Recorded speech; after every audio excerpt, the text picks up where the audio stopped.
man. I'll do what I do. Stop it! Oh my God. Stupid felon! He's a felon! Sheriff, he's over here. God.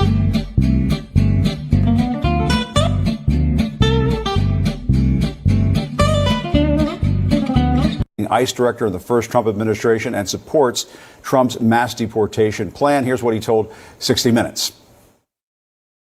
Is there a way to carry out mass deportation without separating families? Of course there is. Families can be deported together. Why should a child who is an American citizen have to pack up and move to a country that they don't know? Because their parent obviously entered the country illegally, had a child knowing he was in the country illegally, so he created that crisis.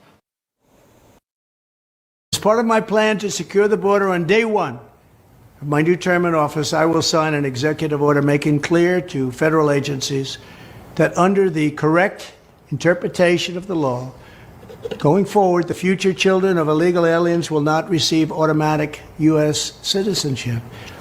It's things like this that bring millions of people to our country, and they enter our country illegally. As part of We have seen one estimate that says it would cost $88 billion to deport 1 million people a year. I don't know if that's accurate or not. Is that what American taxpayers should expect? What price do you put on national security? Is that worth it? Is there a way to carry out mass deportation without separating families? Of course there is. Families can be deported together. Is there anything you'd like to respond to what you've heard today? Yeah, I'd like to respond to Acting Chairman Jay Paul on your comment about the Trump administration moving money around for more detention beds. I'd like to remind you, under the Obama administration, we did that most of the years he was president. We moved money around DHS. It's called reprogramming.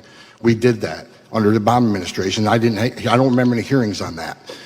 And also, I'd like to remind you that under the Obama administration, I mean, you're quick to point out that the cages were built under Obama administration. I was there. Family detention, we had 100 family beds under Obama administration. We built 3,000 more.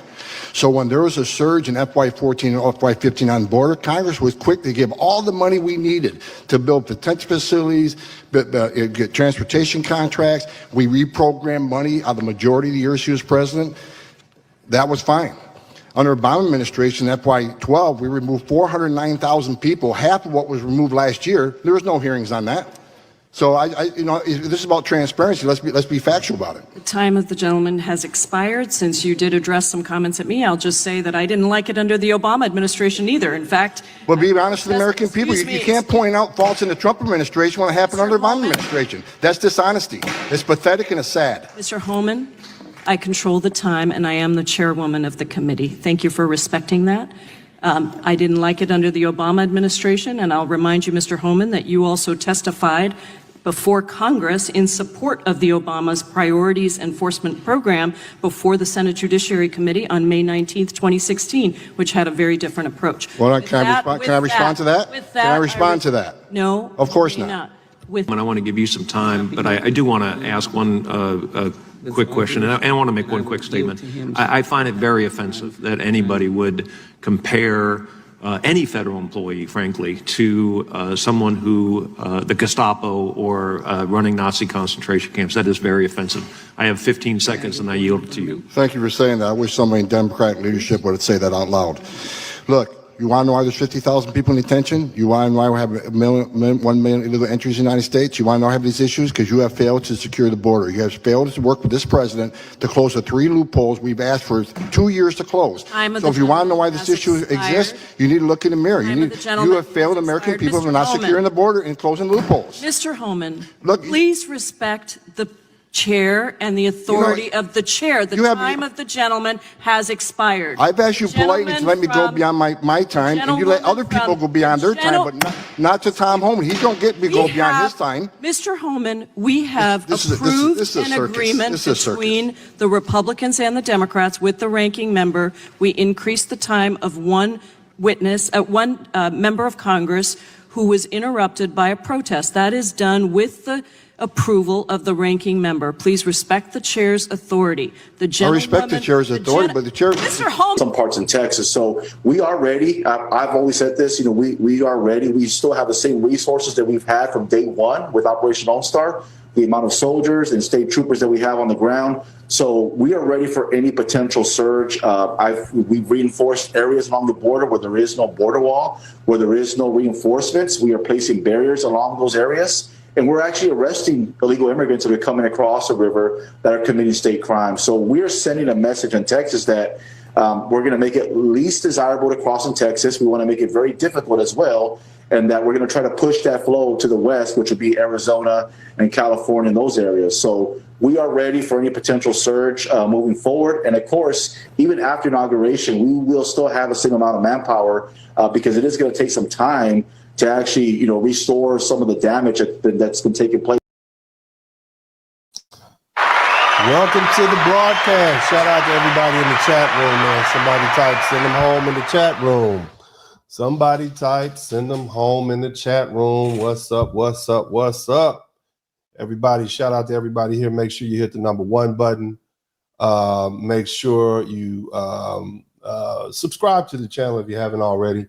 And make sure you hit the like button. So I'd like to welcome everybody back. And today I want to speak, as you can tell by the intro, I want to talk directly to you all about some crucial and bold and very decisive immigration policies coming out of President Donald J. Trump's administration. Now, love him or hate him, Trump understands that the will of the American people isn't, and he isn't afraid to act on it.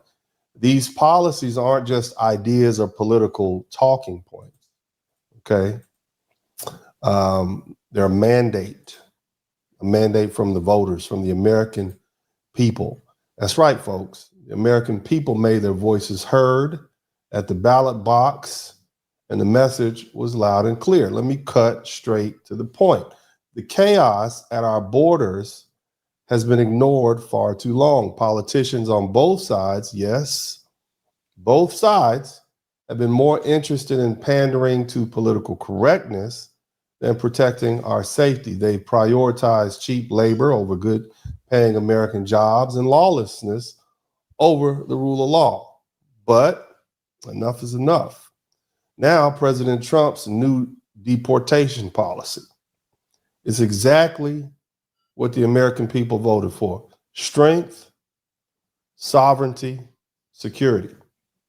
And these policies are based on simple, non-negotiable truths. The United States is a nation of laws, not a playground for illegal immigration. We have borders for a reason, and without borders, we don't have a nation. Now, for years, you and I saw what happens when law-abiding citizens aren't allowed to do anything. We have to watch as our community suffers. Resources are stretched thin, crime is up, safety is down. The cost of illegal immigration isn't just in dollars and cents, it's in lives lost, families broken, and opportunities stolen. Sanctuary City.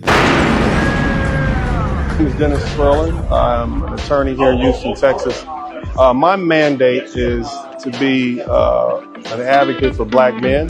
Dennis Spurling got the mic on fire. I'm a black father, I have black sons. Tune in, weekly feeling inspired.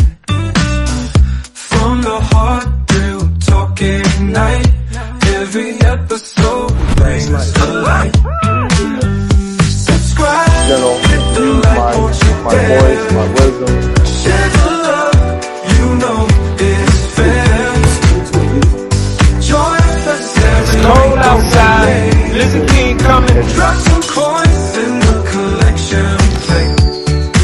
All right, let me roll out. Comment below, let's start the chat. Insight so deep, like we said. Together vibing, no need to wait. Dennis Spurling always first. What's up? Welcome to the broadcast. Hit the light, won't you dare.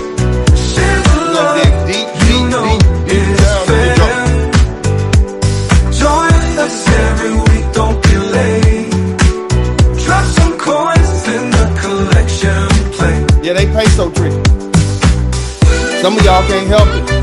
Some of y'all can't help tricking. Some of y'all got a soft spot for her. You enjoy the ride, come say hi. Catch the wave, don't pass by. Lifted spirits, always in sight. In this podcast, joy takes flight. Subscribe, hit the like, won't you dare. Share the love, you know it's family. Join us every week, don't be late. Drop some coins in the collection plate. Drop some coins in the collection plate. Like, sharing, and subscribing to the channel. I'm about to show you something.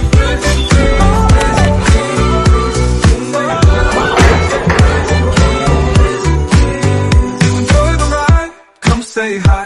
Catch the wave, don't pass by. Lifted spirits always in sight.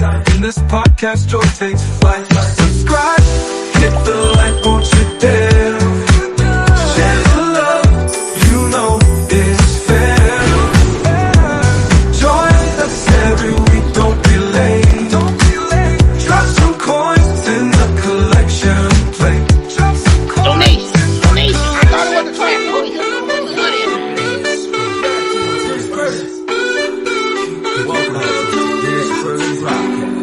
Hey man, I'll do what I do. You know that. Your ass, class. Come on, now. What? You tall black mother. Women up inside. I don't give a fuck about